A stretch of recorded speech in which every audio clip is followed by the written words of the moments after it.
She noticed him staring before he said a single word. That was the thing about Damian Cole. He did not look at people the way other men did, scanning, calculating, moving on. He looked at her the way someone looks at a painting they have walked past 100 times and only just understood. Still, absorbed, like the rest of the room had dimmed without anyone touching the lights. Her name was Clara, Clara Whitfield. She had come to the gathering that evening because her friend Owen had pulled her out of her apartment with the specific kind of energy reserved for interventions and surprise parties, insisting that she had been indoors too long, that she was starting to resemble a houseplant that had given up on sunlight. She had not argued very hard. She put on a blue dress that she had always liked but rarely wore, and she went. The party was held at the home of a couple named the Hargroves, old family, tall ceilings, the kind of furniture that had opinions about who sat on it. There were perhaps 30 people spread across 2 rooms, and a garden that smelled of cut grass and something floral she could not name. Owen had disappeared almost immediately in the direction of a woman holding a glass of wine and a very interesting laugh. Clara had navigated her way to the corner near the bookshelf, the way she always did at gatherings, because bookshelves asked nothing of her, and she could hold her drink and look occupied without actually having to perform. She was reading the spine of a book about architecture when she felt it. Not a sound, not a touch, just the particular awareness of being watched by someone who was not trying to hide it. She turned. Damian Cole was standing across the room with a glass of something amber in his hand. He was tall, not in a way that announced itself, but in the way that a person occupies a room differently when they are tall, as if space simply adjusts around them. He wore a dark jacket and no tie, and his hair was the color of dark wood, neat at the sides, slightly longer on top. He looked, by every visible measure, like a man who had grown up somewhere with a long driveway and a name above the gates. But it was not his appearance that made Clara hold her breath for a half-second. It was the way he was looking at her. She had been looked at before. She was not unaware of herself. She was 28, with dark eyes and a wide mouth and the particular kind of face that photographed better than it presented in person, or so she had always thought. Men had looked at her with interest, with appreciation, with the casual assessment that she had learned to ignore the way you learn to ignore traffic noise. But this was different. This man was not assessing her. He was recognizing her. That was the only word her mind reached for in that moment. Recognition. As if she were not a stranger at a party but something expected, something that had finally, after a long absence, returned to its proper place. She turned back to the bookshelf. Her heart did something unhelpful. He came to her 12 minutes later. She counted, not because she was waiting, but because she was the kind of person who counted things when she was nervous, and she was, to her own annoyance, nervous. "Are you actually reading that?" he said, "or just using it as a reason not to talk to anyone?" She looked at him. Up close he was even more composed. His jaw was sharp without being aggressive. His eyes were gray-green, the color of a lake on an overcast afternoon, and they were looking at her with the same steady focus they had held from across the room. "Both," she said. "I am very good at multitasking." He smiled. It was a slow smile, the kind that started in the eyes before it reached the mouth, and it did something to the architecture of his face that made her immediately understand why the room had shifted slightly when he had walked into it. "Damien," he said, and offered his hand. "Clara." He held her hand for exactly the right amount of time, not too long, not the dismissive quick release of a man going through social motions, just long enough to feel intentional. "I have to ask you something," he said. "You just met me." "I know, I am going to ask you anyway." He tilted his head slightly. "Do you ever feel like you have been somewhere before, a place you have never actually visited, but you walk in and your body already knows the layout?" Clara looked at him carefully. That is either very profound or a very unusual way to introduce yourself at a party. It is the only way I know how to introduce myself, he said. I am told it is an acquired taste. She laughed. It came out of her before she had decided to let it, which was a thing she took note of, because Clara Whitfield did not laugh easily at parties. She laughed at people she trusted, in rooms where she had relaxed fully, and relaxing fully took time and evidence, and usually at least 3 conversations.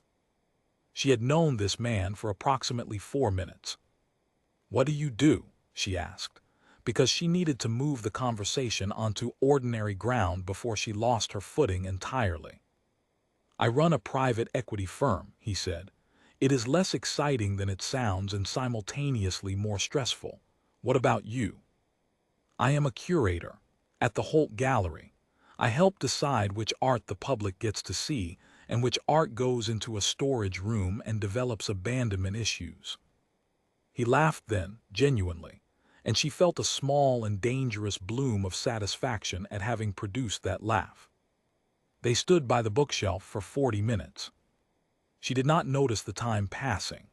That was the thing she remembered afterward, the total absence of clock watching, of the small social hunger to be elsewhere.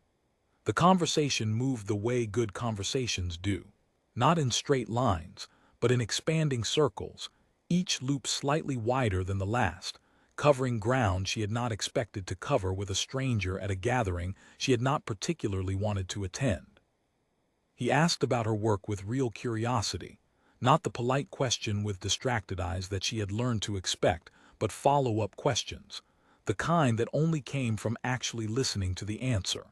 He told her about growing up in Cheshire, about his father's obsession with order, and his mother's quiet rebellion against it, expressed entirely through the chaotic state of her kitchen garden. He was funny in a dry, unhurried way. He was also, she noticed, extremely good at asking questions without answering them himself, turning her words back toward her with a precision that felt like a kind of warmth, but was also, she would think about much later, a kind of deflection. But she did not notice that last part yet. What she noticed was that when she spoke, he was present, fully, uncomplicatedly present. His phone did not come out. His eyes did not drift. When she said something that interested him, he leaned in slightly, unconsciously, the way a person does when the signal gets stronger and they do not want to miss a word. She had not been listened to like that in a long time. She was careful not to let herself care about that.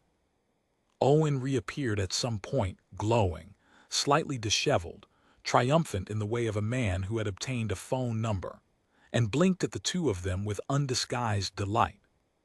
"I see you found each other," he said.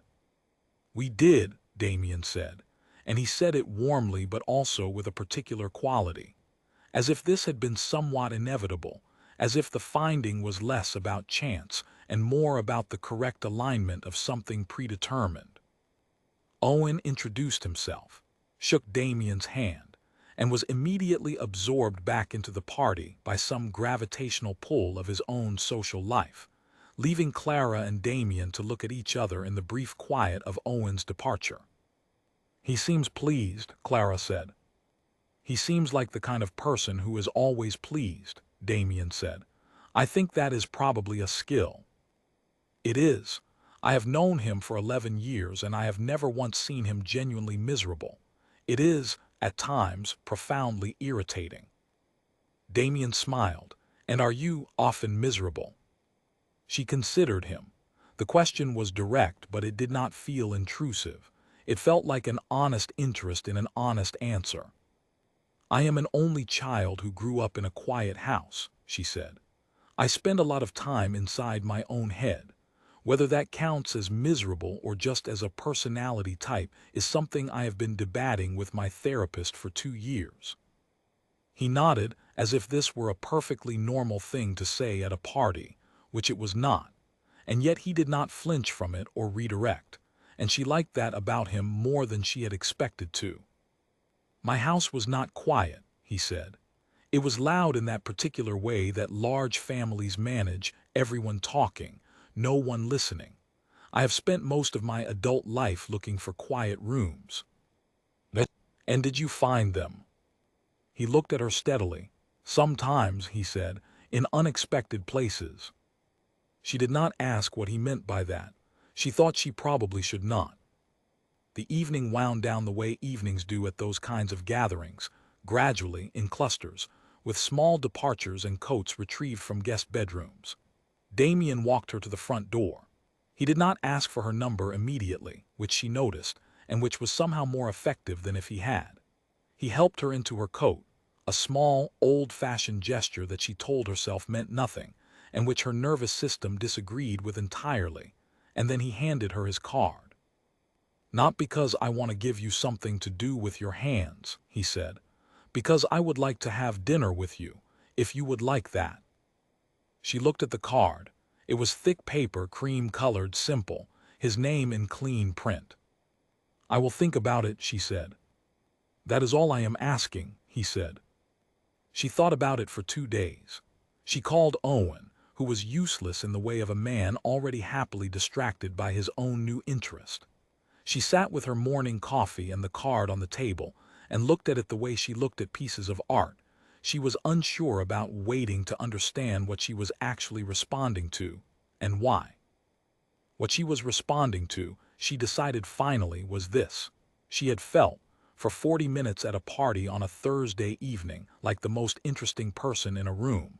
Not the most attractive, not the most impressive, the most interesting. Like the particular way her mind moved was the most fascinating thing in that man's vicinity, and he intended to stay in that vicinity for as long as she would allow it. She texted him on the 3rd day. He replied in under a minute. She noticed that. She filed it away under things she was not going to read into, which was a file that was, from that moment forward, quietly filling up. The dinner was at a small Italian restaurant in the kind of street that did not advertise itself, the kind you only knew about if someone who knew things had told you. She arrived to find him already there, which she appreciated. She had always felt that something true about a person was revealed in whether they arrived first or last, whether they treated waiting as something that happened to other people. He stood when she came in, another old-fashioned thing. She told herself to stop cataloging his gestures. The dinner lasted 3 hours. She could not afterward reconstruct a full account of everything they had talked about, the way you cannot always reconstruct the details of a dream. You only remembered how it made you feel.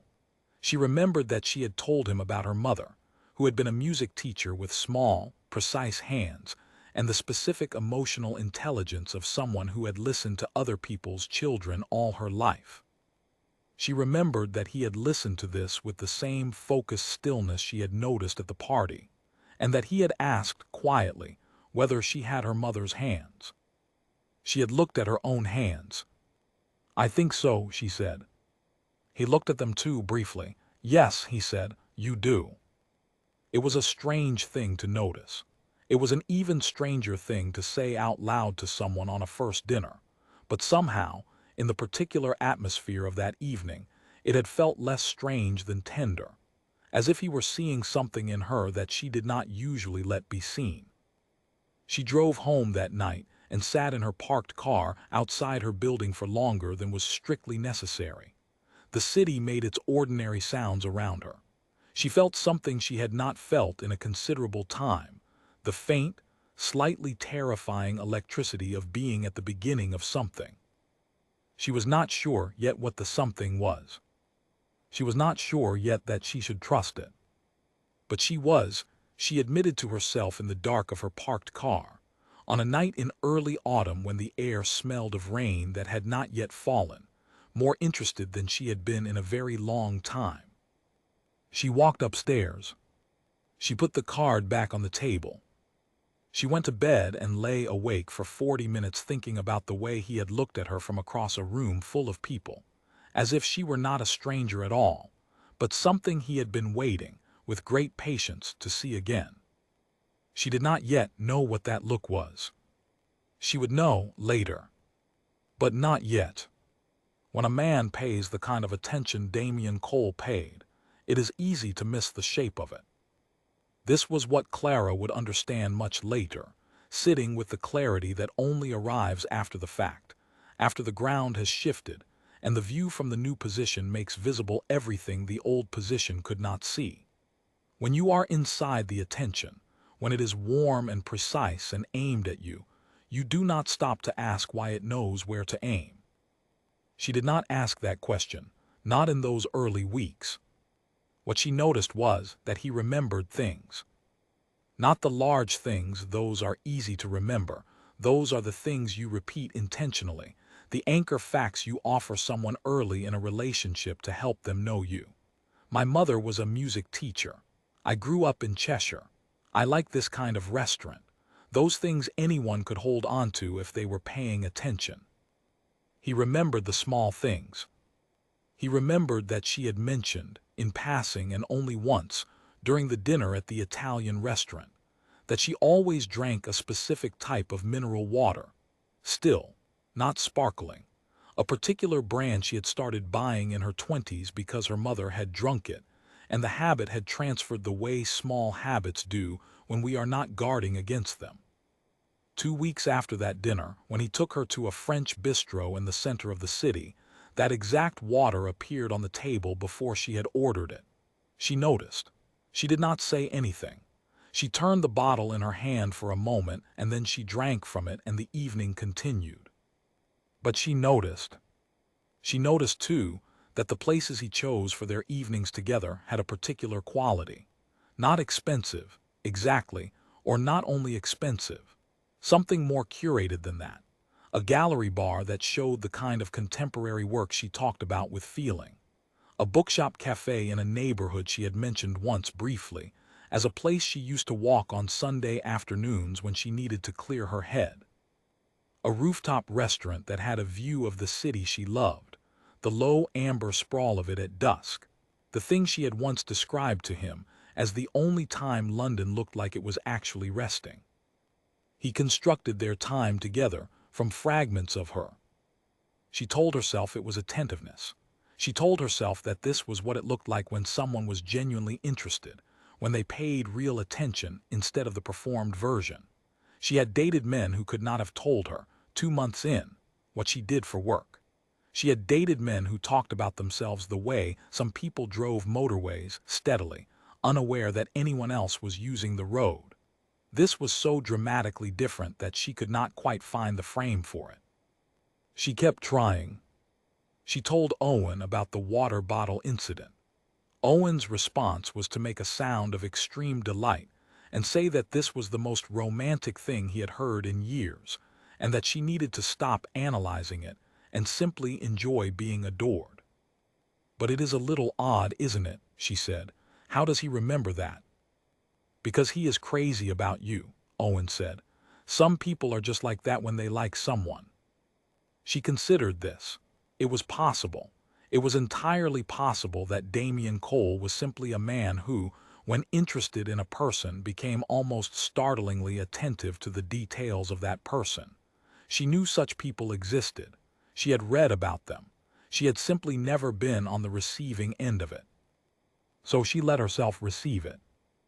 Their third evening together, they went to a small concert, chamber music, a quartet playing in a converted church in Islington.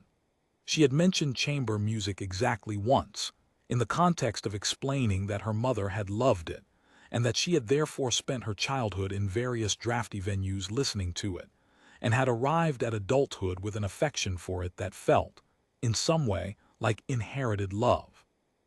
He had secured 2 tickets for a performance that she had, as far as she could tell, never mentioned. He had simply found it and brought her to it.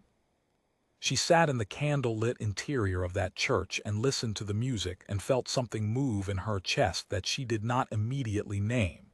It was close to gratitude. It was close to wonder. It was the feeling of being, for the first time in a long time, genuinely seen by another person. The music was everything her mother had loved. Precise and emotional at once. The kind of sound that bypassed the part of the brain that argues and went directly to the part that simply felt. She sat very still, the way she always did when she was experiencing something that mattered, and at some point Damien reached across and rested his hand on the armrest near hers. Not on her hand, just near it, offering, not taking. She moved her hand so that her fingers rested over his. They stayed like that until the interval.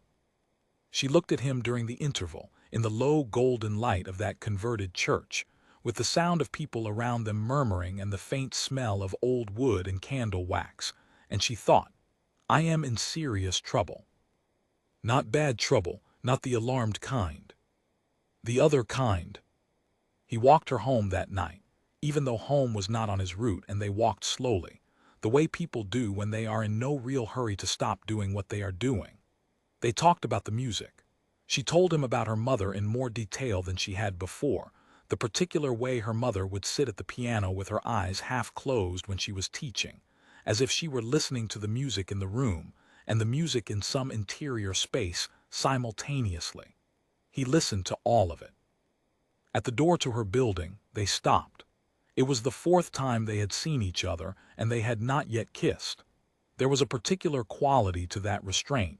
It felt less like hesitation, and more like something being saved carefully, the way you do not open the last of something you love too quickly. I will call you, he said. You keep saying that, she said. I keep doing it, he said. I am consistent. She laughed. He smiled at her with that slow, spreading smile that still, 4 dates in, did something unhelpful to her ability to think clearly. She went upstairs. He called the next morning. This was the pace of things, unhurried but present. He did not flood her.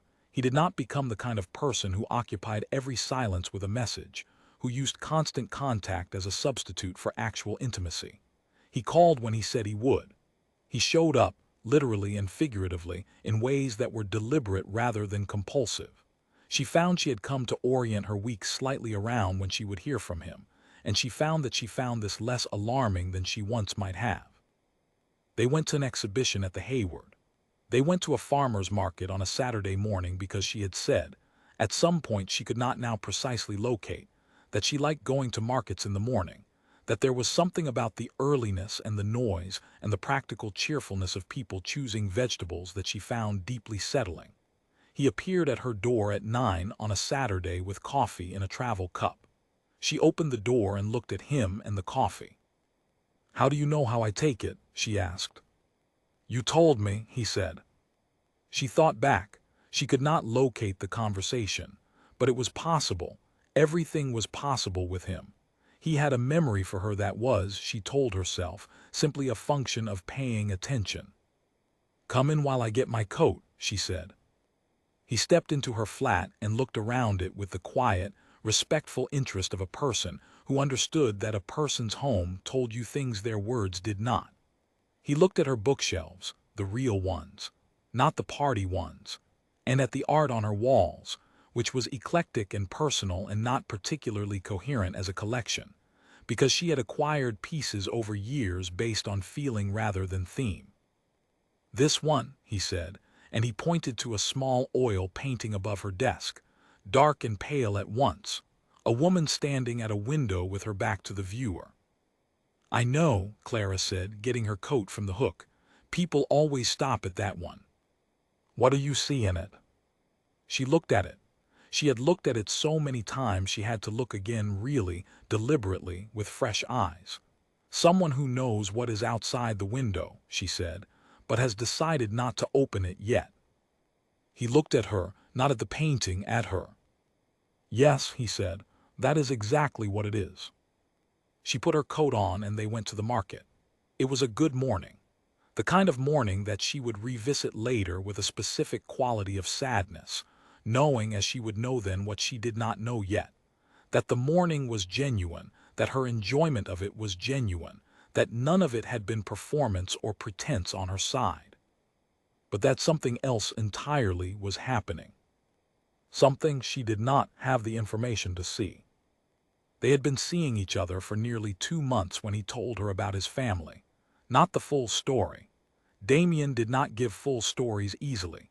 She had noticed that he was generous with questions and careful with revelations, that he offered information about himself in carefully chosen portions, like someone setting a table for a meal they wanted to go well. But he told her enough.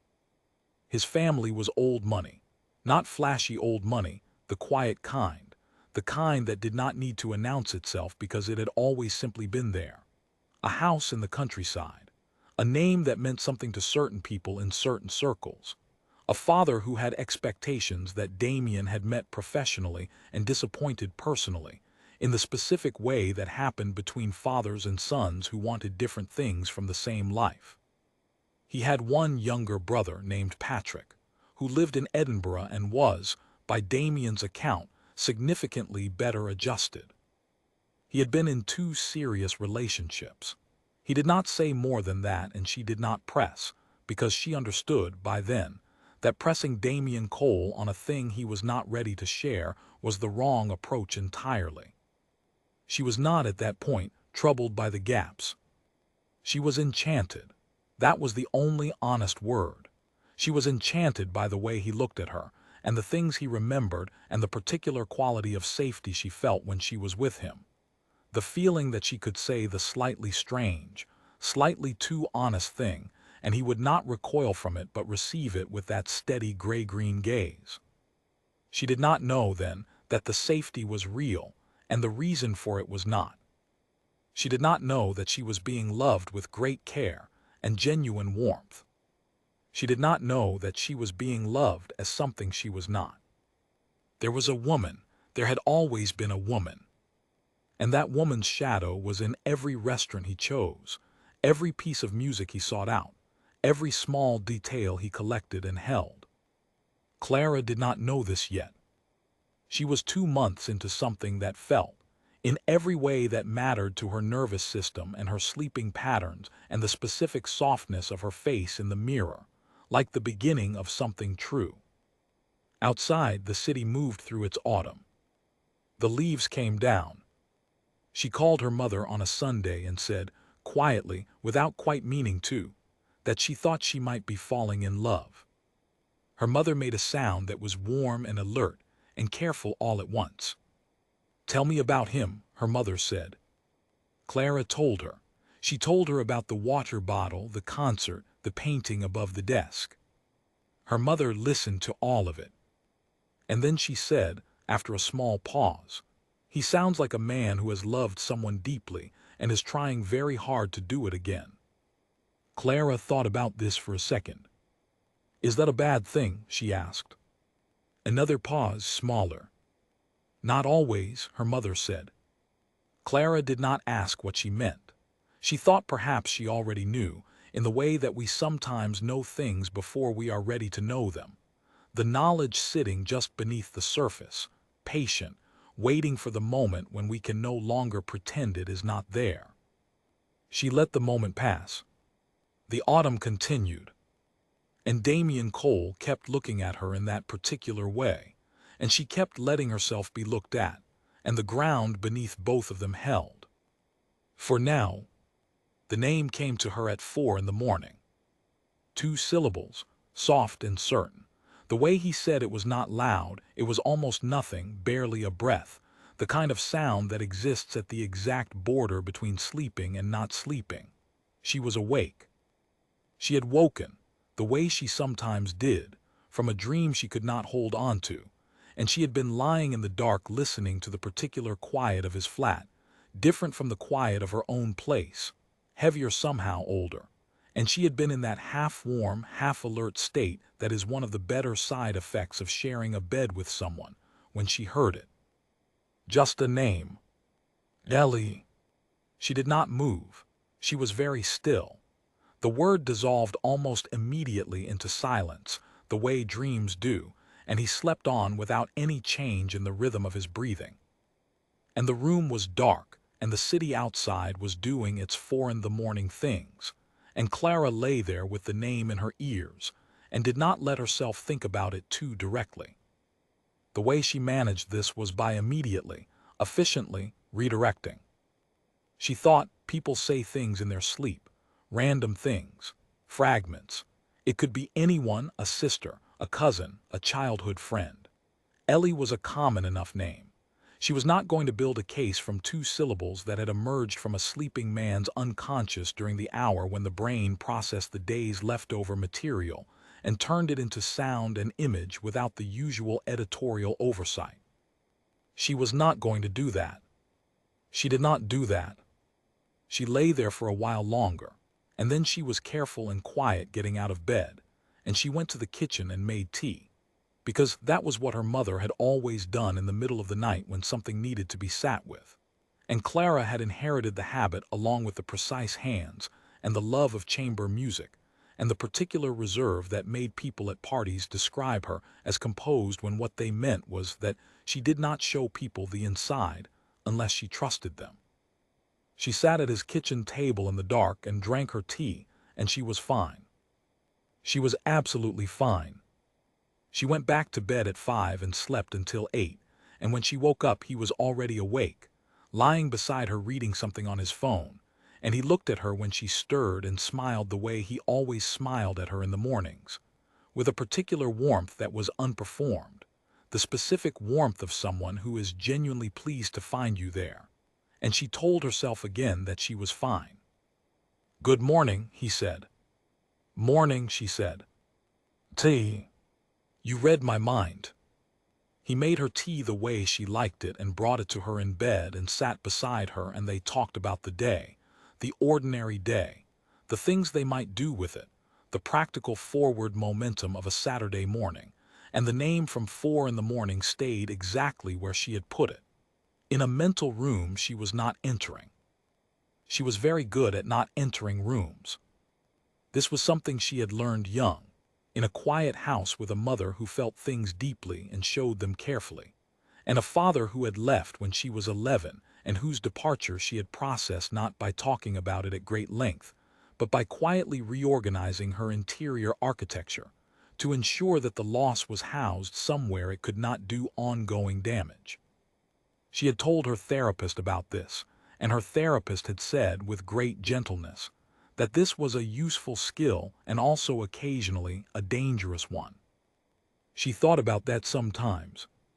She thought about it now, sitting in Damien's kitchen later that morning while he stood at the counter making breakfast, and she watched him with the specific kind of attention she usually reserved for art, taking in the line of his shoulders, the deliberate ease with which he moved through his own space, the way he seemed to always know where things were, as if the flat had been arranged around him rather than by him. She loved being in this flat. It was older than her place, period features, high ceilings, shelves of books that had actually been read, a worn leather sofa in the sitting room that was the color of dark honey. It was the flat of a man who had lived seriously, who treated his private space as the place where the public performance stopped and something real began. She had not yet spent enough time in it to know all of its stories, but she was starting to learn the shape of it. After breakfast, they went for a walk along the canal. It was one of those October mornings that had not yet decided to be cold, but was practicing. The air had that edge to it, the particular quality that made London feel like it was holding its breath before the long gray descent of November. They walked slowly, the way they often did, and she noticed a woman pushing a buggy on the other side of the water, and a heron standing motionless on a concrete ledge, and Damien was talking about something to do with a project at work, a complication that he was navigating with one of his senior partners, and she was listening. She was genuinely listening, but the name was still there. Filed, not gone.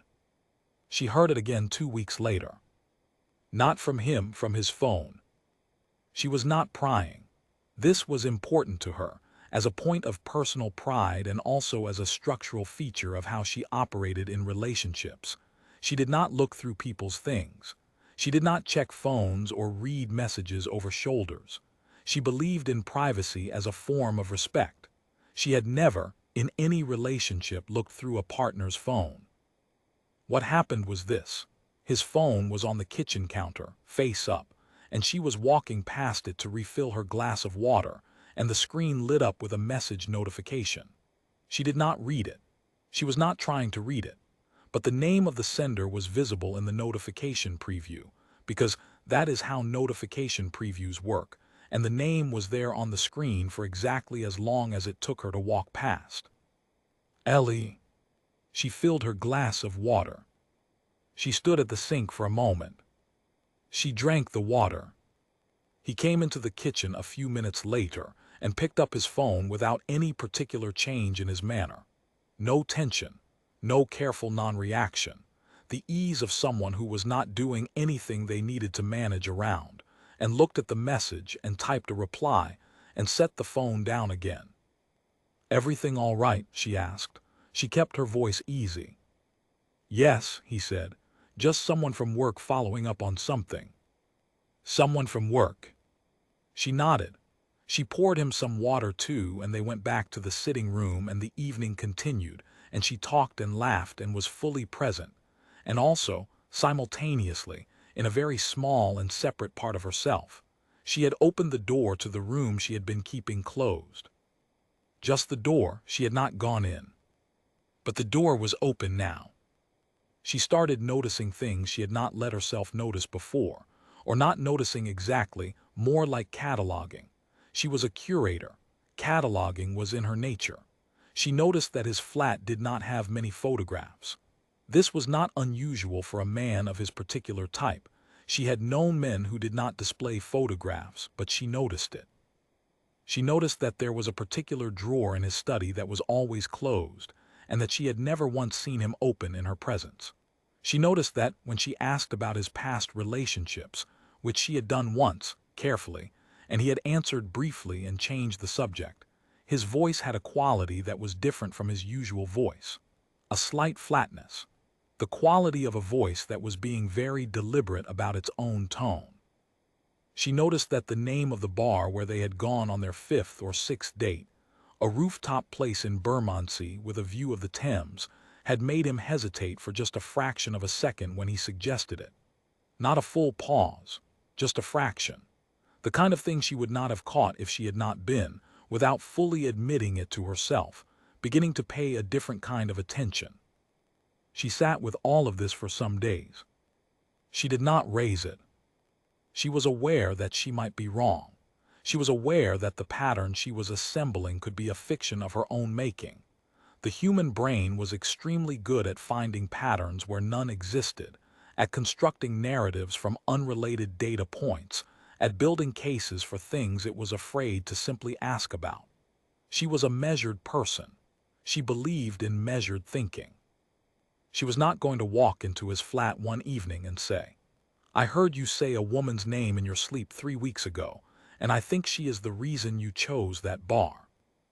She was not going to do that. What she did instead was this. One evening, after dinner at his flat, he cooked, reliably well, another thing she had catalogued. She was washing up and he was drying, and she said, without looking at him, in the same tone she might use to ask about the weather, "You have never really told me about your last relationship." There was a pause, a beat longer than it needed to be. "No," he said, "I haven't." "You don't have to," she said, and she meant it. "I know," he said. "It is not that I don't want to. It is just—" He paused again, and she could feel him choosing something, arranging words in a particular way.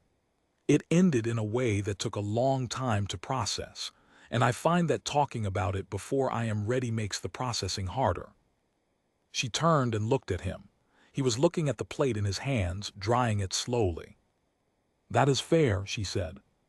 He looked up.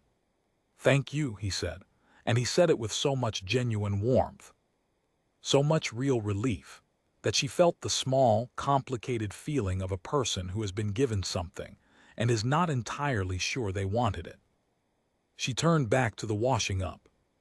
She washed the last bowl. She handed it to him. She did not say the name. She thought it instead, the way you think things you have not yet decided to speak aloud. Ellie. The name sat in the low hum of the kitchen. The evening went on. He was, that night, particularly tender with her. He was tender with her often. He was not a withheld man, not emotionally distant in the way of some of the men she had known. But that evening, He was tender with a slightly different quality. Careful, as if she were something he was aware of being lucky to have and was trying to be conscious of it. She let herself receive it.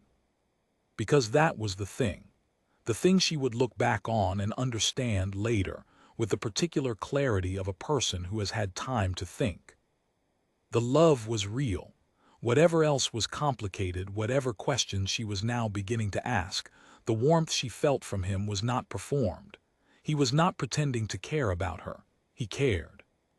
He cared about her the way you cared about a person who reminded you of someone irreplaceable. She did not fully know that yet. She was 90% of the way to knowing it, in the part of her that had been awake at 4 in the morning and had stood at the window while a name dissolved into the dark. But 90% was not the same as knowing. She stayed the night. She woke before him, as she often did, and lay in the early morning gray looking at the ceiling and thinking about nothing specific and everything general, the way the mind moves before it has fully committed to the day. She thought about her mother who had said, "A man who has loved someone deeply and is trying very hard to do it again." She had asked, "Is that a bad thing?" Her mother had said, "Not always." She lay there. The question she had not asked her mother, the one that was only now arriving in its full form. What if he is trying to do it again with you? What if he is not trying to find something new? What if he is trying to find something lost? And what if you are not the woman he loved?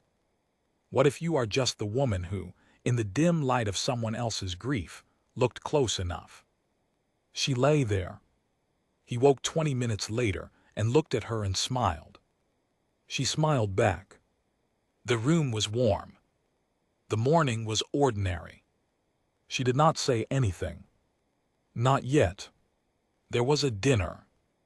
There was always going to be a dinner. Clara understood this later, that the dinner was the kind of moment that, once you have lived through it and come out the other side with the full picture, you could trace back through everything that preceded it and see that the current had been moving in this direction the whole time. Every river bends before it falls. The fall, when it came, had been prepared by the bending. But that was later. On the night of the dinner, she simply thought, this is a good thing. His friends, an inner circle, an invitation into a part of his life she had not yet entered, progress. There were 6 of them at the table, Damien and Clara, his oldest friend, a man named Guy, who was broad-shouldered and affable, and the kind of person who laughed at his own jokes a half-second before the punchline, which should have been annoying but was somehow endearing. Guy's wife, Priya, who was a surgeon, and who looked at Clara with the specific measuring attention of someone who cared a great deal about a person she was protective of, and was deciding what she thought. A colleague of Damien's from the firm, named Edward, who was smaller and quieter and watched everything without appearing to watch anything. And Edward's partner, a woman named Harriet, who had red hair and the particular ease of someone who had been in this circle long enough to have earned her place in it. The restaurant was elegant without being intimidating. Good wine, warm light, the kind of table arrangement that encouraged conversation across it rather than containing it to pairs. They were warm to her. She was clear about that. They made every effort.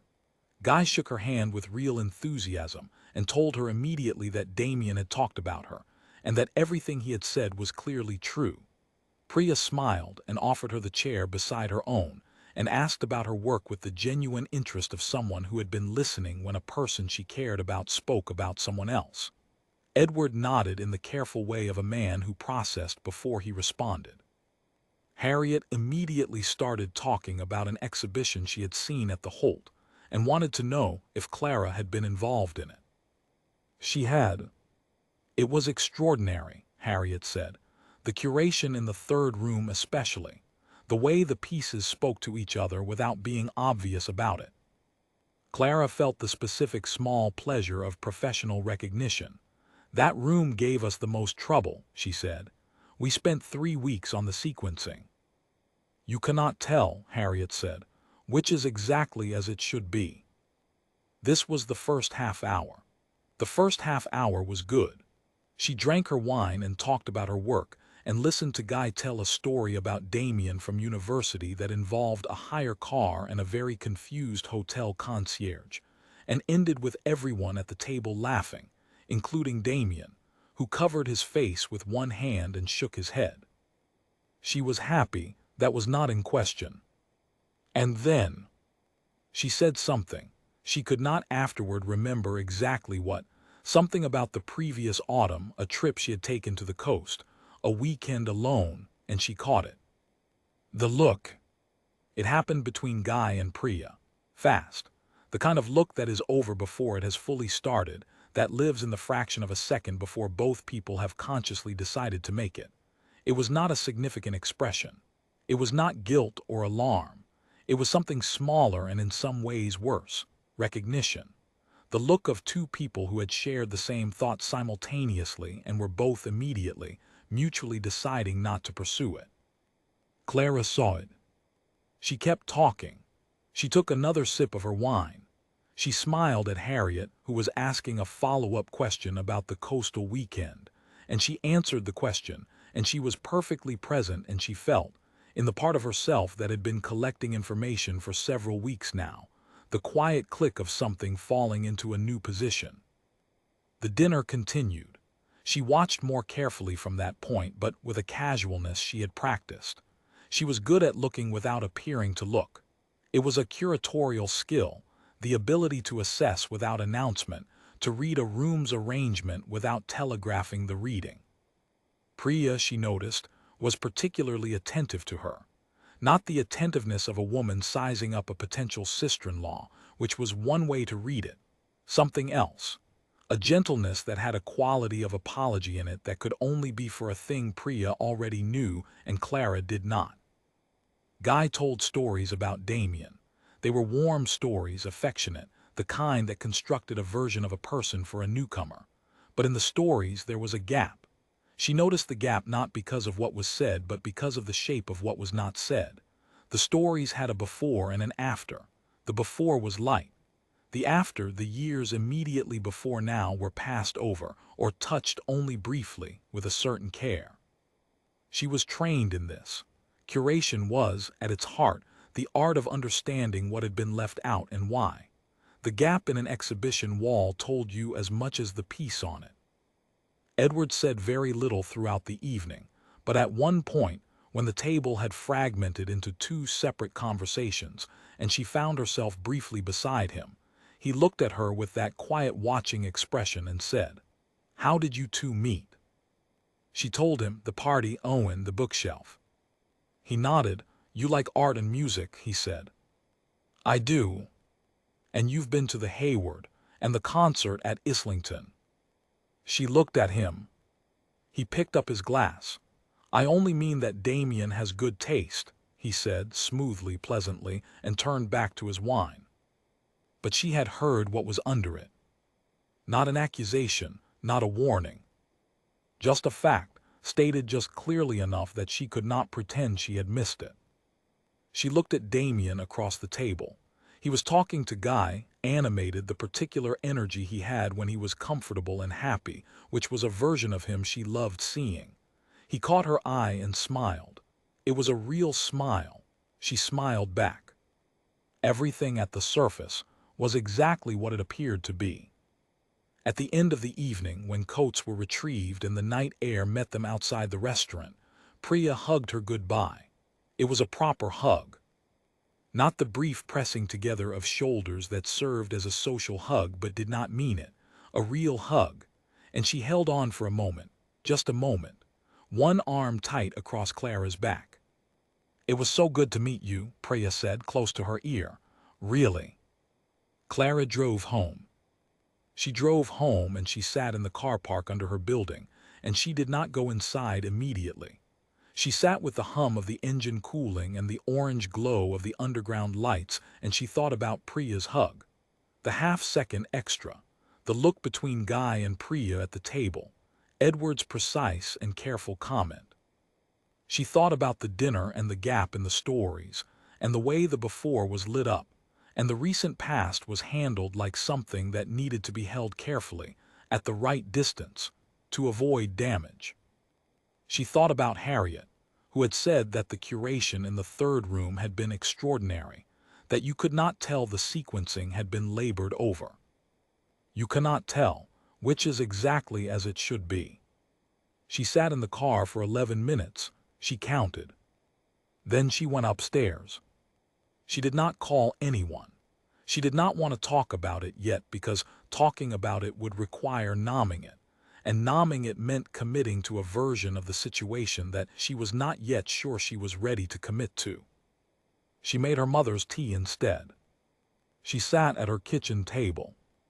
The table had the card on it still in the back corner, his card from the first evening, which she had kept for reasons she had not examined. She looked at it. Damien Cole. The clean print, the thick cream paper. She had thought the first time she looked at it that it was simple, that its simplicity was a kind of confidence. She still thought it was confident. She was less certain about the simplicity. She went to bed. She slept, but not well.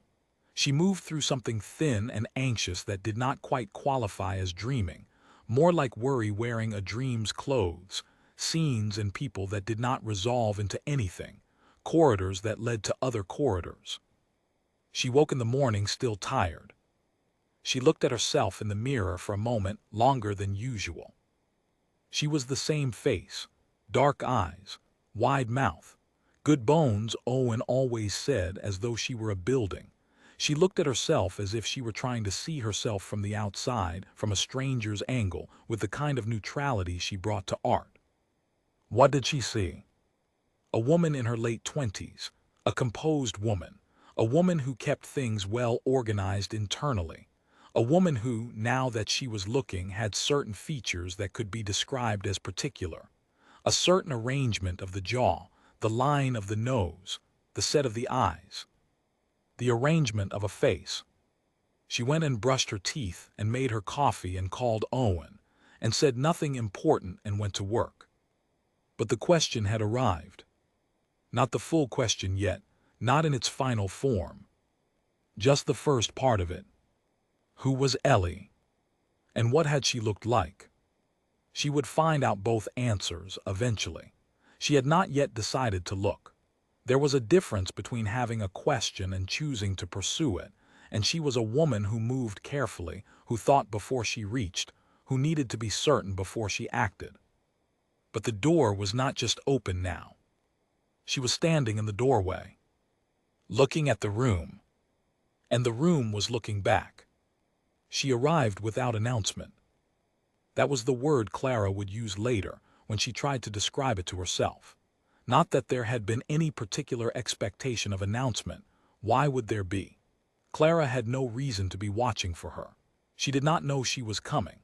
She did not know she existed in any concrete, present-tense sense, only as a name half heard in the dark of a sleeping room and the shape of a gap in stories told around a restaurant table.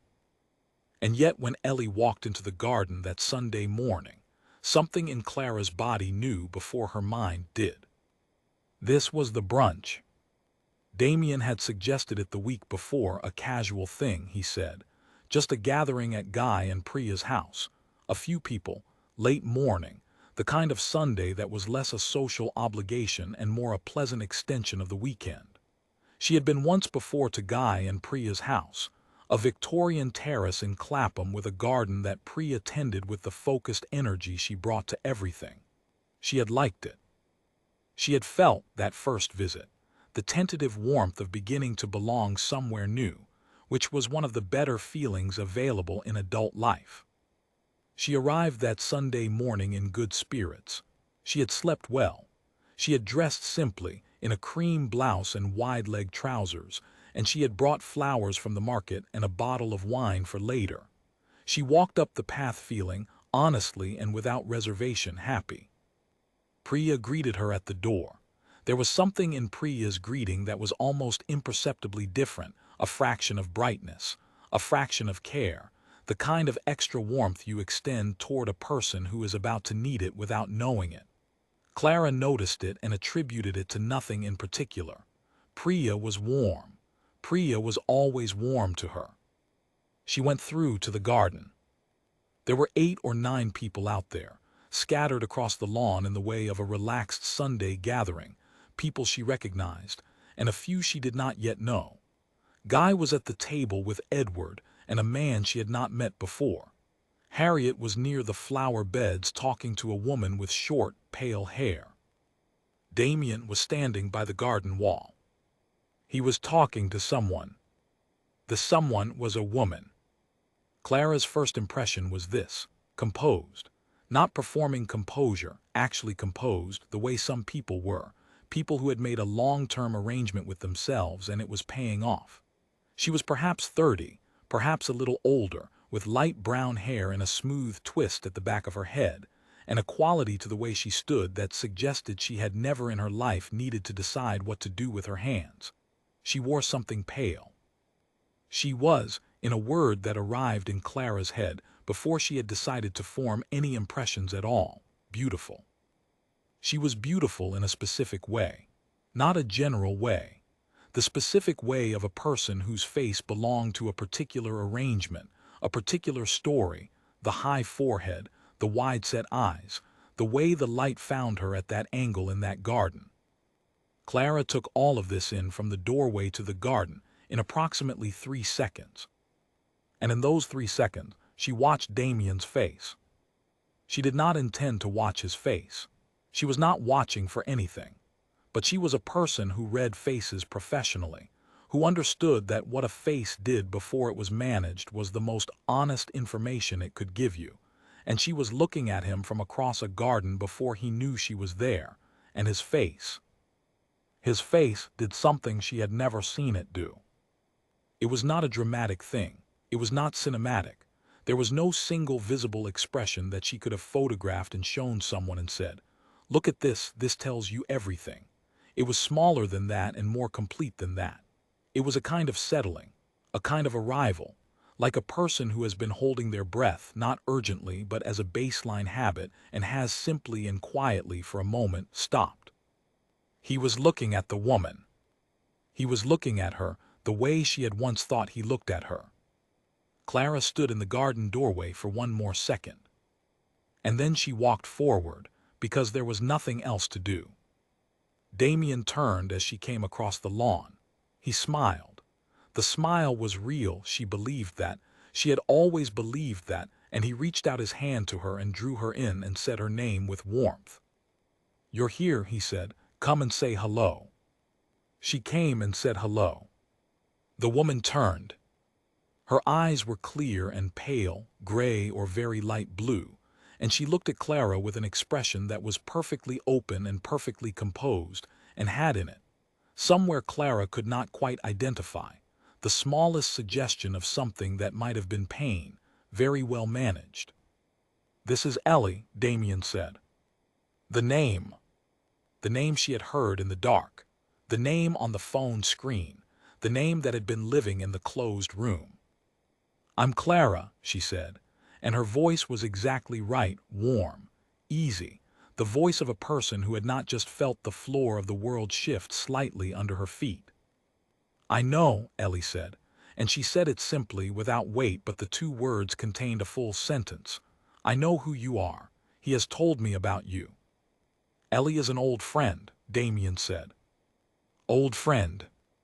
The particular phrase, the precision of it, true enough to say, vague enough to contain everything it was not saying. "How lovely," Clara said. She took a glass of orange juice from the table beside her and held it in both hands, something to do with her hands, and she looked at Ellie and Ellie smiled back, and Damien stood between them with the specific quality of a man who knew exactly what was happening and was committed to the performance of the ordinary. The brunch moved on. She moved through it with the particular competence she had developed over many years of social situations that required her to be one thing on the surface while processing something else entirely beneath it. She talked to Guy. She talked to Harriet. She ate something. She could not have said what afterward. She held her juice glass and then a small plate and then a glass of water, and she was present and warm, and no one looking at her from the outside would have seen anything at all. But she was watching. Damien and Ellie were not, she noted, always together. They did not stick to each other. They circulated. They were social. But they had two conversations during the brunch that she observed from across the garden, and in both of them the same thing happened. He was different. She had thought she knew his different registers. She knew his professional register, slightly more closed, slightly more considered, the version of him that appeared in rooms where he was performing a role. She knew his relaxed register, the one she had seen at guys' dinners and in his own flat on weekend mornings, the version that was easiest and most genuine. She knew the version of him that was specifically with her, the focused attention, the warmth, the quality of steady presence. But this was none of those. This was something prior to all of those. He listened to Ellie differently, not with the careful, directed attention he gave to Clara. That was a cultivated thing, a chosen thing, the attention of a man who had decided to give his focus and was doing it. This was something older. He listened to her the way you listen to music you have not heard in years, with your whole body slightly leaning, as if catching something faint and precious. And his face. When she laughed, Ellie had a particular laugh, quiet and real, not performed. His face did the thing. The settling, the brief and undefended arrival. Clara looked away. She looked at Priya, who was beside her now, and she thought, you knew she was going to be here today. You knew because you know, you have always known, and the hug at the restaurant and the look across the dinner table were both about this. You know exactly what I am looking at from across this garden. Priya handed her a plate of something. You okay? Priya said quietly. Yes, Clara said. This is wonderful, the garden is so beautiful. Priya looked at her with the eyes of a woman who had sat across from enough of her own difficult moments to recognize when someone else was inside one. Good, Priya said gently, and then after a pause, you are much more than you think you are, Clara. I need you to know that. It was such a precise thing to say, and she said it so quietly that Clara had to blink once fast, and then smile, and then focus very intently on the plate in her hands. The brunch wound down the way brunches did. People left in pairs and small groups, with the particular unhurriedness of a Sunday afternoon opening up ahead of them. Ellie said goodbye to the table at large and then looked at Clara and said it was so good to meet her. And there was that thing in her eyes again, not guilt, not hostility, something sadder and more complex than either. And then she was gone, walking down the garden path with her pale hair smooth and her composure intact, and Clara watched her go. Damien stood beside Clara as they waited for their coats. She is an old friend of the whole group, he said. She has known Guy since school. She looked at him. He was looking at the garden with a pleasantly neutral expression. She seems lovely, Clara said. She is, he said. Simple, clean, not adding to it. He helped her on with her coat. The same gesture she had catalogued at the very first party, the old-fashioned small tenderness of it. She felt it differently now. She did not say so. They walked to his car together. She thought about Priya's words. You are much more than you think you are. Much more than what she thought. Much more than a substitute. Much more than a copy. Much more than a very careful reconstruction of a woman who had already taken up permanent residence in the only interior space that mattered. She thought these things in the quiet of his car as the city passed outside the window and he drove and talked about something else, and she replied appropriately. And the afternoon light was golden and thin, and everything looked from the outside exactly as it should. She sat with her hands in her lap. She thought, I have all the information I need. I have had it for some time. I have simply been waiting to be certain. She understood now, sitting in the warm car with the autumn light on the window and his voice in the air, and the name Ellie dissolving slowly like smoke from something that had been burning quietly, carefully, just out of sight for a very long time. She was certain. The audit began that evening. She did not call it that. She did not call it anything. She went home to her own flat, citing tiredness, accepting his understanding nod without looking at it too directly. And she made tea and she sat at her kitchen table and she began to go through things. Not his things, her own memories. This was the part she would describe to no one for a long time, because it was the part that was most privately difficult.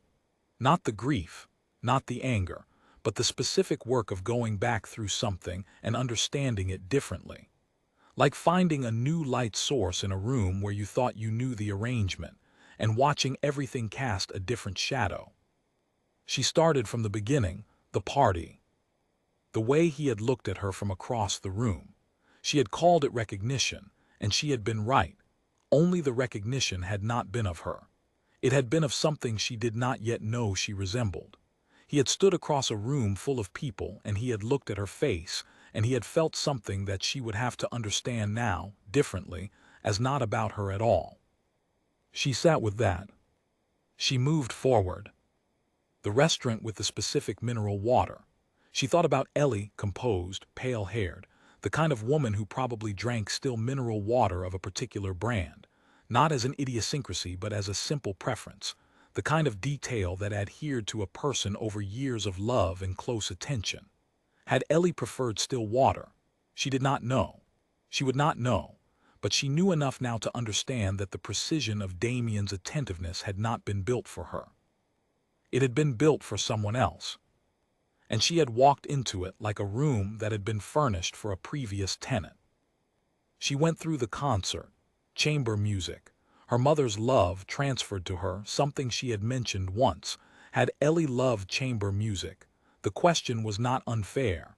The question sat in her kitchen with her and refused to leave. She thought about what he had said to her in his kitchen, the evening she had asked about his last relationship. It ended in a way that took a long time to process, and I find that talking about it before I am ready makes the processing harder. She had taken this as a statement about privacy. She understood now that it was also a statement about ongoing state. He had not said, "It ended and I have since processed it." He had said, "I am still processing." He had been honest with her. In his own careful, managed way, he had told her the truth. She had not heard it properly. That was not his fault. She did not think it was his fault. This was not a thought she arrived at with ease.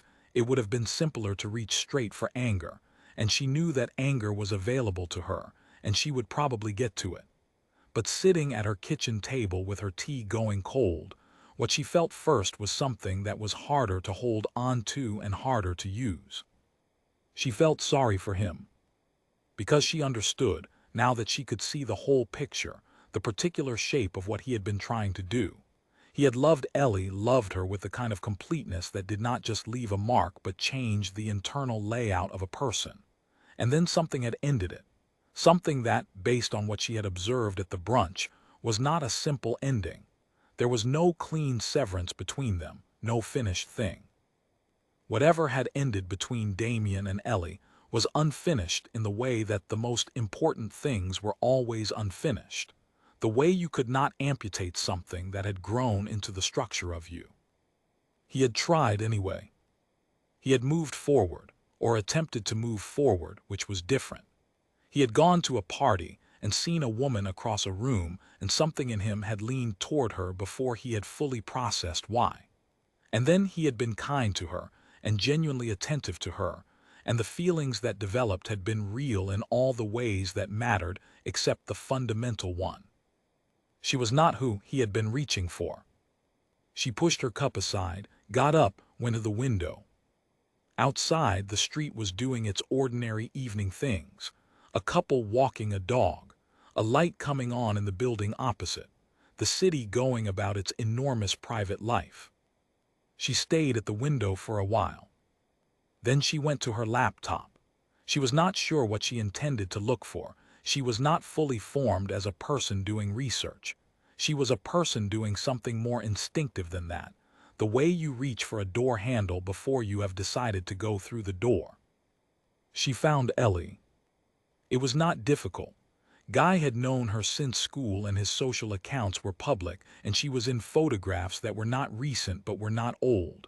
Events. A birthday gathering, A holiday group. Clara looked at the photographs for some time. She looked at Ellie's face, the light brown hair, the pale, wide-set eyes, the particular composition of her features. Then she put the laptop aside and went to the bathroom mirror and looked at herself. This was the moment. The one she would return to, going forward, as the moment when she fully knew. Not when she heard the name in the dark. Not when she saw it on the phone screen. Not even when she watched his face go still at the brunch. This was the moment. Because she looked at herself in the mirror, her dark eyes, her wide mouth, her good bones, the particular arrangement of her face, and she saw it. Not that she looked like Ellie. She did not look like Ellie. But she looked like the same idea. The same category of face. The same quality. A face that could, to someone who had loved a specific face with enormous devotion and then lost access to it, look like the vocabulary of that loss. Not a copy. Not a deliberate replica.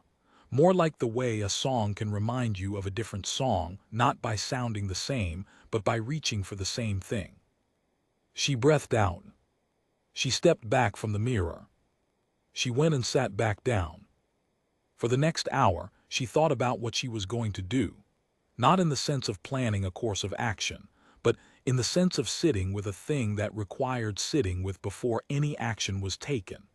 She thought about her mother, who had once said, in the context of something else entirely but something that applied to everything, grief does not ask permission before it starts working in people. She thought about the fact that she was not angry yet, that anger was coming. She knew it was coming, but it had not arrived. What was here instead was something more like the exhaustion that follows a long, careful effort. She had been paying close attention for months. She had been cataloging and noticing and filing and carefully, responsibly, not concluding anything she did not have full evidence for. And now she had the full evidence and she was, frankly, very tired. She was tired of the room she had been keeping closed. Now that she was in it, it was not the dramatic space she had half expected. It was just a room, with a view she had not wanted and could not unsee. She picked up her phone. She put it down again. She was not ready to call anyone.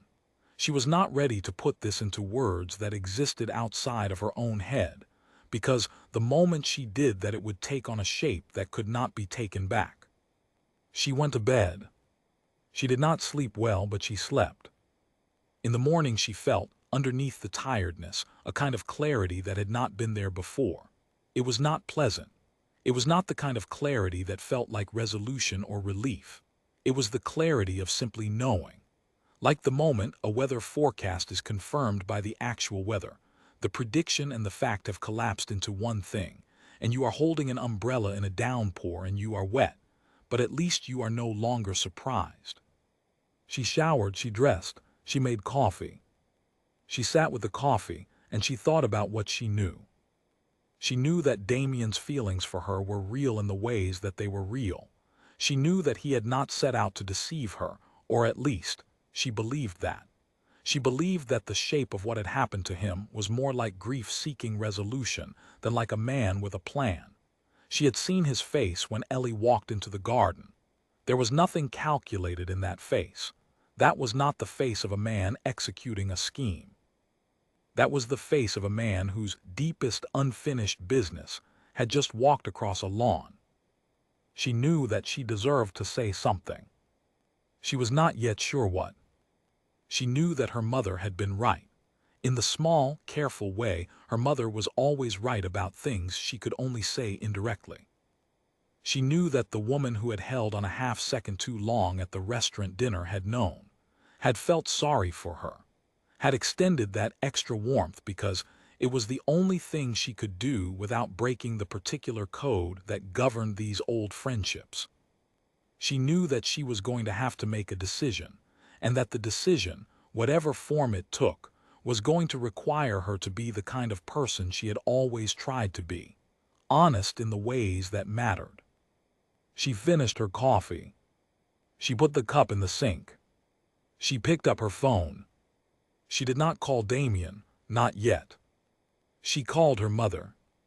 Her mother picked up on the second ring, which she always did, and said her name in the warm, specific way of a mother who has always known when a call was not ordinary. "Tell me," her mother said. And Clara told her. All of it. She sat on her kitchen floor with her back against the cupboards, and she told her mother everything.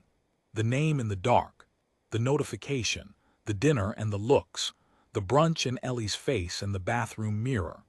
And her mother listened to all of it without interrupting, which was the specific skill of a woman who had spent 40 years listening to other people's children work through the things they could not yet understand. When Clara finished, there was a pause. "You already know what to do," her mother said. "I know what I have to do," Clara said. "That is not the same as knowing how." "No," her mother said, "it is not, but you will find it." She stayed on the floor for a while after she hung up. Then she got up. She was going to find it. She was certain of that. She was also certain that it was going to be one of the harder things she had done, and that there was no way to make it easier except to do it. She stood at her kitchen window. The city was out there. The city did not care what was happening to her, which was one of the things she had always loved about it. She watched it for a while. She thought about Ellie, not with the ache she might have expected, but with something that surprised her, something adjacent to understanding, because she had seen Ellie's face too. And in Ellie's face there had also been something unfinished, something careful and aching, something that had walked into a garden and looked at Damien and looked at Clara and known, the way Clara was only now knowing. There were 3 people in this thing, and none of them had asked for it to be this way. She put on her jacket. She picked up her keys. She went out. She had things to do first. She was going to be a person who had things to do first. The conversation with Damien would come. She was going to need everything she currently had in order to have it. She would not waste a single piece of it. She asked him on a Wednesday. She had decided that Wednesday was right because Wednesday was the middle of things, not the beginning, which would have felt too careful, too prepared, and not the end, which would have felt too dramatic. Wednesday was a working day. Wednesday belonged to the real world. She wanted the real world present when she said what she was going to say. She cooked this time at her own flat. This was also deliberate. She needed to be on ground that was hers, in a room she knew the arrangement of, where the particular quality of the light was familiar to her, and the air had her own ordinary life in it. She made pasta, something simple and real and not performative. He arrived at 7. He brought wine, as he often did, and he kissed her at the door and she let him, and then she took the wine and they went to the kitchen, and she stood at the stove and they talked about their respective days while she stirred things and he leaned against the counter, and the flat smelled of garlic and good olive oil, and it was, on the surface, completely ordinary. She had decided she would wait until after dinner. This lasted 40 minutes. She put the bowls on the table. They sat down. They talked a little more. She watched him eat. He ate with the particular appreciation of a man who genuinely liked food and did not hide it, and she drank her wine and she thought, "I cannot do this after dinner." There was no reason to draw it out. She put her fork down. "I need to ask you something," she said. He looked up, something in her tone which she had not tried to hide. He put his own fork down. "All right," he said. She looked at him. She had been thinking about how to begin this for 4 days, and in the end it came to her simply, without ceremony. "Tell me about Ellie," she said. The silence that followed lasted 3 seconds. She counted. He did not look away from her. That was the first thing. He did not break eye contact, did not reach for the wine, did not do any of the evasive small physical gestures she had prepared herself for. He looked at her directly, with a steadiness she recognized, and which, in this moment, cost him something. "What do you want to know?" he said. "Everything," she said, "or the things that matter. I can tell you already that I heard her name in your sleep very early in our relationship. I have seen the message notification on your phone. I watched your face at the brunch when she walked into the garden. I have looked at her photographs and I have looked at myself in the mirror. So I am not asking from zero. I am asking because I want to hear it from you." He was very still. "That is fair," he said. He picked up his glass. He set it down without drinking. Then he told her. Ellie, they had met 8 years ago, through Guy, at a birthday gathering that had ended with the two of them talking by a kitchen window until 3 in the morning. They had been together for 5 years. They had been serious in the way that two people were serious when they had already, between them, built the architecture of a shared life. Not married, but as close to it as you could be without the paperwork.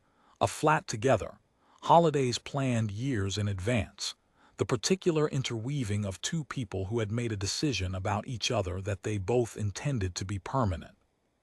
And then she had ended it. He said this quietly. He said it without blame in his voice, which she found somehow the most difficult thing about the telling. There was no performance of grievance in it, just a fact. She had ended it. It had ended. He had spent the following 2 years in a state that he described as functional but not whole. He had worked. He had kept up with his friendships. He had moved through the world, but there had been a place in him that had simply not been available. And then one evening, he had gone to a party at the Hargroves, and he had seen her across the room. He said this looking at her. "I want to be honest with you," he said. "Please," she said. "When I saw you, something in me responded, and I told myself it was because you were interesting and warm, and I was, for the first time in a while, genuinely moved to talk to someone. And that was true. All of that was true. I was genuinely moved." He paused. "But—" She waited. "The initial pull, the thing that made me cross the room in the first place," he stopped. He looked at the table, then back at her. "I was not honest with myself about where it came from, not at first. And by the time I was being honest with myself, I was already feeling things for you that were—" He paused again, and she saw him doing something careful with the words, something considered. "That were real, separately real, not borrowed." The table between them held the weight of this for a moment. She looked at him. His jaw was slightly tight. His eyes were very direct. She believed him not because she was naive, but because she was a person who had spent her adult life learning to read sincerity in human beings, and she could see it in him now. The discomfort of telling the truth.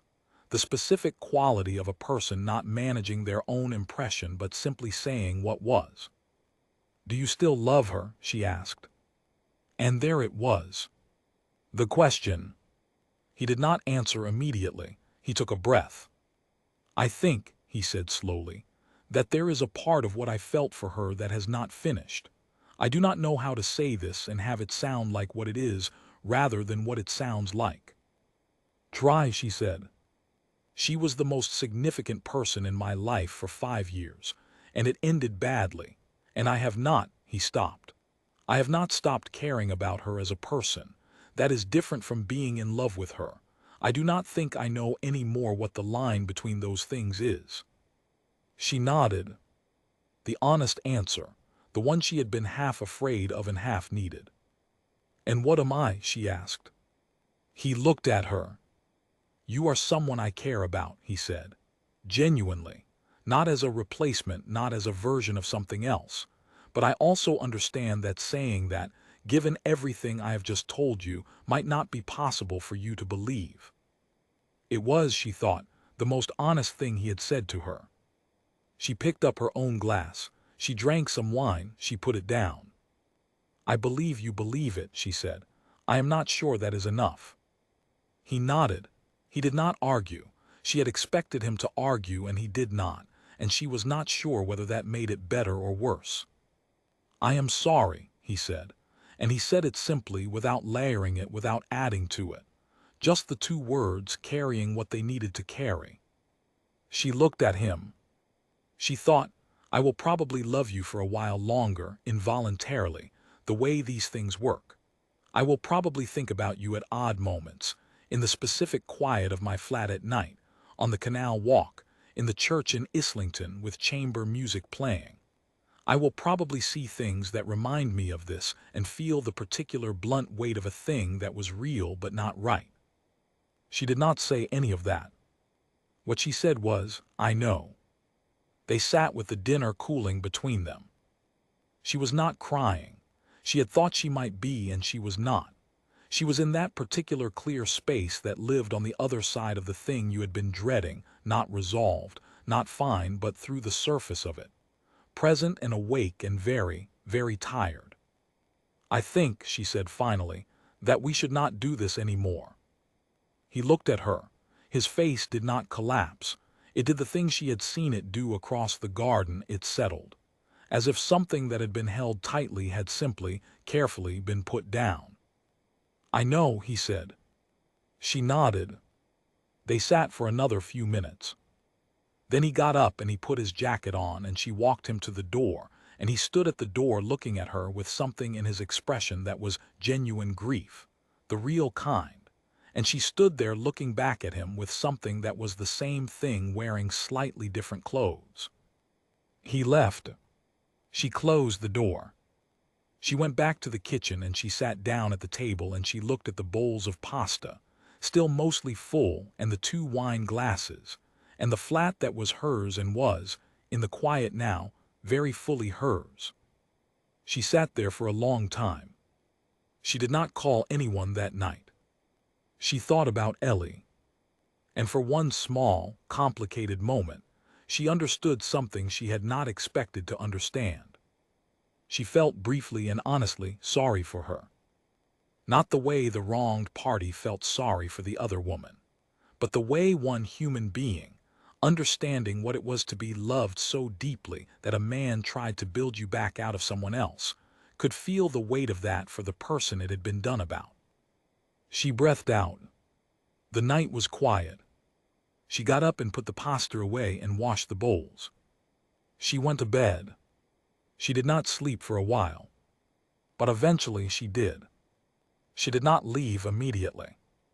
This was the part of the story she would be least fluent about in the months that followed, when she was asked by Owen, who asked with love, by her mother, who asked carefully, by her therapist, who asked without judgment. The part where she had stayed 2 more weeks. She would explain it differently to different people, and each explanation would be true and none of them would be complete, which was how the most honest answers worked. To Owen, she said, I had things I needed to understand before I could go. To her therapist, she said, I think I needed to watch myself stay so I could understand what I had been doing when I let it happen. To her mother, she said nothing directly. Her mother, who understood things without being told them, simply waited. What Clara could have said, but did not say to anyone, was this. She stayed because she was not done with the audit. She had gone through the relationship from the outside, the restaurant, the concert, the water, the brunch.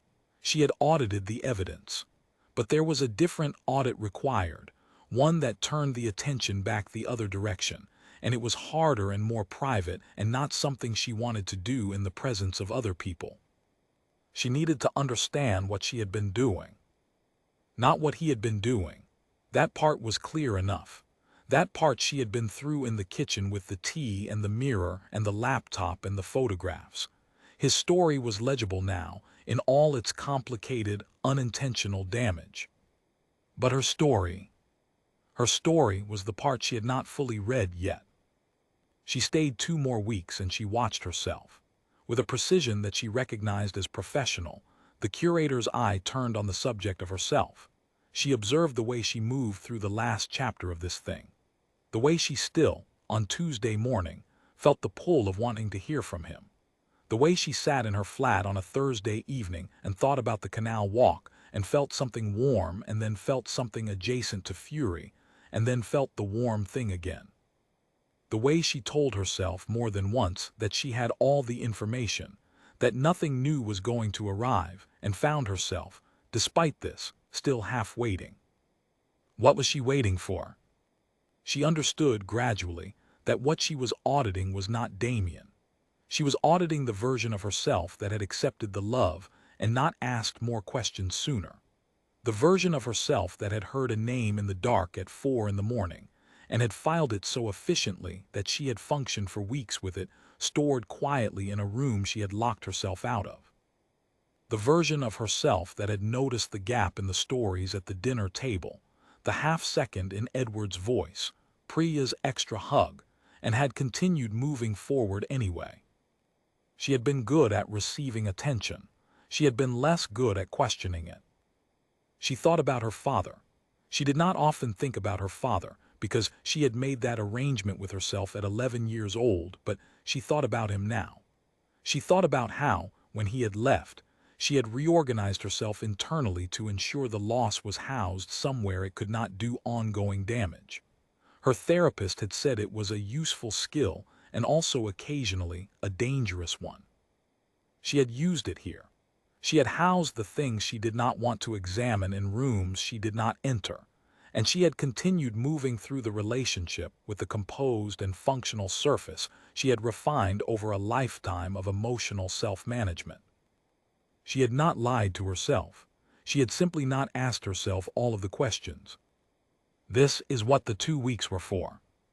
She spent them asking, why had she let herself be loved so specifically, and not wondered at the specificity? Because it felt good, and because she had not for a long time been loved like that, and because the warmth of being seen, even if what was being seen was a reflection of someone else, was real warmth, felt on real skin. Why had she stayed as long as she had once the question started? Because she was careful. Because she believed in evidence before conclusion. Because she had been raised in a quiet house where you did not make large moves on partial information, and she had internalized that as a virtue, and it was a virtue. But like most virtues, it could become something else when taken too far. Why did she still, on the last of the 2 weeks, catch herself thinking about him with something that was not only anger? Because he had been real to her. Because the dinners and the concerts and the walks were real regardless of what had driven him to arrange them. Because a person could be loved by someone who was also trying to love someone else, and the love you received could be genuine even if its origin was complicated. That was the part that made simple anger insufficient. She thought about Ellie again. This was another thing she did during the 2 weeks. She thought about Ellie with a specificity she would not have predicted. Not with animosity. What was there to be angry at in Ellie? Ellie had walked into a garden. Ellie had been nothing but composed and warm and careful. Ellie had looked at her with the eyes of a woman who already knew what had happened and felt the weight of it. She thought about what it must be like to know, as Ellie surely knew, that the man you had loved had tried to grieve you by finding your shape in someone else. She thought about that and she felt, in a way that surprised her with its generosity, sorry for her. Not the easy sorry, not the condescending kind, not the kind that positioned itself as virtuous. The actual kind. The kind that came from understanding that Ellie had not asked to be so loved that she became a template, that no one asked for that. That being the original of someone's grief was its own particular thing to carry. She thought about this for some time. On the last of the 2 weeks, she went to the hold. She went in on her day off, which she did sometimes. She had keys, and she knew the codes, and the gallery had a particular quality on the days it was closed to the public, a stillness that was different from the working quiet of the ordinary day. She walked through the room slowly. She looked at the work the way she had once been trained to look at it. Not with her first impression, but with her accumulated attention, the full weight of everything she knew about materials and composition, and the particular decision-making that turned a blank surface into something that meant something. She stopped at a painting in the third room. It was one she had always loved, an oil on canvas, contemporary, painted in blues and grays and a single streak of pale gold. It showed nothing specific. It was not representational. It was pure composition, pure tone. But it felt like standing in a particular kind of weather. She stood in front of it for a long time. She thought, he did feel something for me. I felt it. I am not wrong about that. I am not someone who was deceived in the way of being shown nothing real. What I was shown was real. What I was also shown at the same time was something that was not about me. Both of those things were true. This was, she thought, standing in front of the blue painting in the empty gallery, the most difficult kind of situation to navigate. Not the ones that were clear, not the ones where you had been simply wronged, but the ones where the wrongness was wrapped around something genuine, and you had to take the genuine seriously in order to take the wrongness seriously too. She stood there. She thought, I am going to leave. Not to punish him, not to prove something, but because she was a woman who had spent her adult life making decisions about what deserved space on the wall and what did not. And she understood that not everything that was beautiful belonged in the room you were building. Some things were real and not right. Some things were worth something and not enough. She breathed out. She turned and walked back through the rooms. She went home. She packed a bag, not all the way, not dramatically, not in one furious, efficient motion, but carefully, deliberately, pulling together the things she used most. The toothbrush already at her flat, the book she had brought to his in a bag she had never fully unpacked. She left the rest where it was. She sat at her kitchen table. She thought about what she would say when she saw him next. She thought about it for a long time, and then she thought, the problem with saying it is that there is too much of it. Everything I could say is true, and none of it changes anything. She thought about what her mother said about grief working in people. She thought about what Priya had said, you are much more than you think you are. She thought about the painting in the third room and how it felt like weather. She got up and made tea. She sat with it. The city was doing what it did in the evenings, settling, humming, going about its business with no interest in hers. She drank her tea. She would go to him on Saturday. She would tell him simply that she was done, not with a recitation of evidence, not with a scene, not with the kind of conversation that went around and around the same point and left everyone more exhausted than resolved. She would simply say it and mean it, and then she would leave, and that would be the shape of the ending. She had made peace with the shape. She had not finished grieving it. That would come separately, in its own time, in the ordinary way of grief, which did not arrive in a single managed episode but in small ambushes at unexpected moments for longer than you planned. But the decision was made. The 2 weeks were done. She was done. She sat at the table in the kitchen light. She thought about the woman she had been 4 months ago, standing at a bookshelf at a party, reading a spine about architecture, not looking at anyone.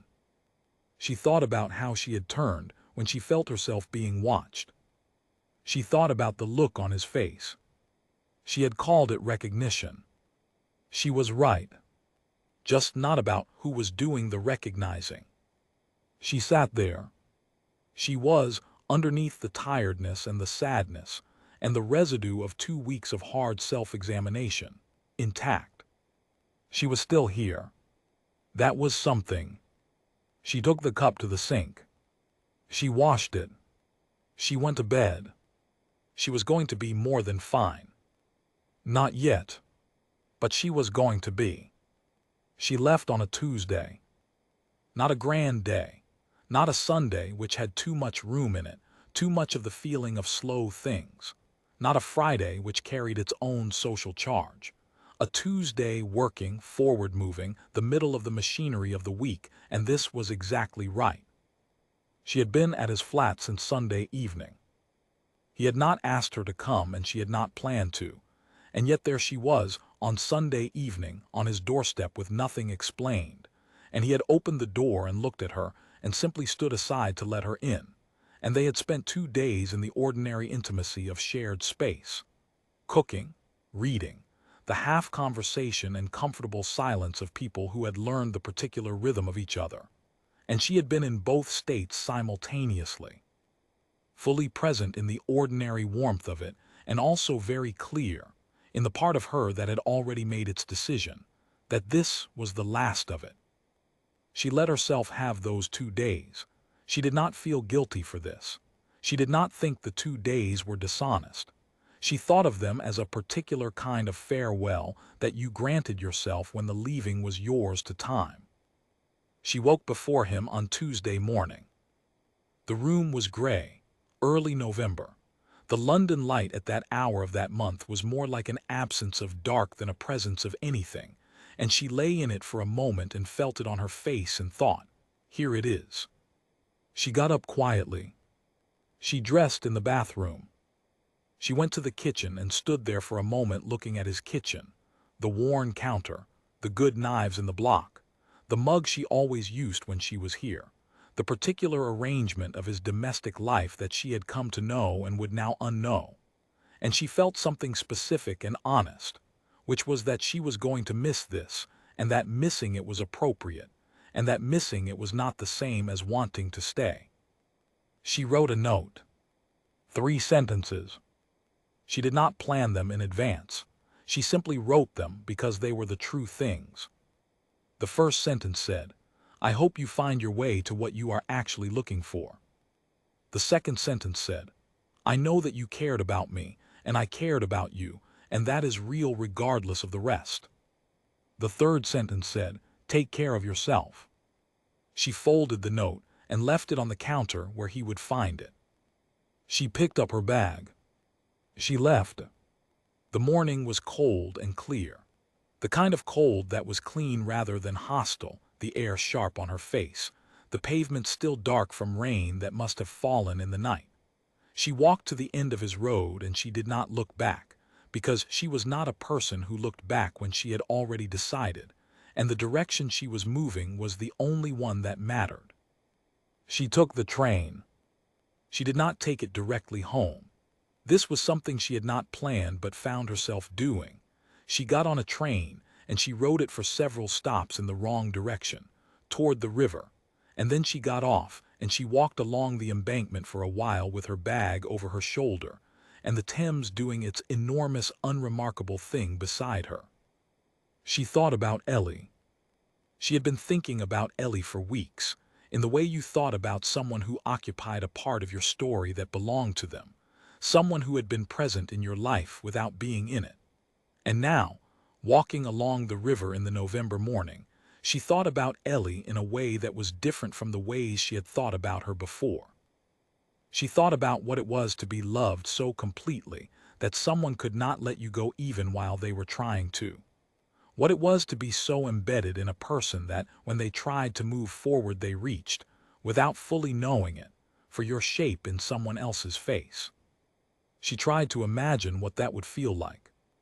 She could not fully imagine it. But she felt, for one small, clear, unexpected moment, something that was close to compassion for both of them. For Ellie, who had ended something she could not fully leave and now had to live in the particular radius of what that had caused. And for Damien, who had grieved someone in the worst possible way, not by letting go, but by trying to hold on to the feeling while releasing the person, which was not a thing that worked, which was perhaps the thing that most needed to be let go of. She walked. The river moved. She thought about something her therapist had said months ago in a session she had barely registered at the time. The question is never just what happened to you. The question is also what you brought to the meeting. She had brought something to the meeting. She had brought the particular hunger of a person who had been careful for a long time, who had kept herself well organized internally, who had found the right person to house her feelings about loss and privacy and her father leaving and the quiet house. She had brought a willingness to be loved without asking too many questions, because love that asked too many questions was one she might lose, and she had been losing things from a very young age and had become very skilled at holding on. She had held on. She had held on past the name in the dark, past the notification, past the dinner table and the garden and the bathroom mirror. She had held on because she was good at holding on, and because the warmth was real, and because she was 30 years old and she had wanted, honestly and without shame, to be loved by someone who turned across a room and looked at her like she was the thing that made sense. She understood now that the look had not been about her. She also understood that she had let it be about her, because she had needed it to be. Both of those were true. She was not going to judge herself for either. She was going to take both of them and do what she always did with things she found difficult. She was going to sit with them until she understood their shape, and then she was going to arrange what she learned somewhere it could inform her rather than haunt her, and then she was going to move forward. She turned away from the river. She found a coffee shop, the small, honest kind, not performing anything, just doing what a coffee shop needed to do, and she went in and she sat at a table by the window, and she ordered something warm, and she sat with her hands around the cup and watched the street outside and let herself feel the full weight of everything she was carrying. It was heavy. She had known it would be. She sat with it anyway. She thought about the painting in the third room, the blues and grays and the single streak of pale gold, the weather feeling of it. She had once described it to Damien as someone who knows what is outside the window but has not yet opened it. He had said, that is exactly what it is. She sat with her coffee. She thought, I am going to open it. Not today. Today was for sitting with the weight and feeling it fully and not rushing past it, but eventually, soon, in the way that people who moved carefully and thought before they reached eventually did reach, and when they reached, it was because they were sure. She was going to open the window. She was going to find out what was out there. She finished her coffee. She picked up her bag. She paid and went out into the Tuesday morning, and she was cold for a moment until she adjusted, and then she was fine, and she walked to the tube and she went home. Owen called that evening, because Owen always called when something had shifted, possessing an emotional radar that had nothing to do with information and everything to do with friendship. She answered. Something happened, Owen said. Something happened, she said. Tell me. She told him, shortened, cleaned, the version that was true in its outline without requiring him to hold every detail. He listened without interruption, which for Owen was an act of love in itself. When she finished, there was a pause. Are you all right? He asked. She thought about this honestly. I am going to be all right, she said. That is the honest answer. That is a very good answer, he said. She smiled. She looked at the painting above her desk, the woman at the window with her back to the room. She thought about what the woman knew. She thought about what was outside the window. She did not know yet, but she was going to find out. She was clear on that. The city hummed. The evening settled. She sat in her own room, in the good quiet that was hers. She was 30 years old, and she had learned something expensive and important, and she was still standing, and she was not performing being fine. She was actually beginning to be it, which was different and better, and the only version that mattered. She would grieve it properly. That would take time, and it would arrive at odd moments, and she would let it arrive and not rush it. But underneath the grief, already present, already breathing, something cleaner. Something that was only hers. She did not become a lesson. This was the first and most important decision she made in the days and weeks that followed, and she made it without ceremony, without announcement, without even fully putting it into words. She simply held on to it the way you hold onto something you know the value of without being able to explain it to anyone else. She was not going to let this be the thing that defined her, the X.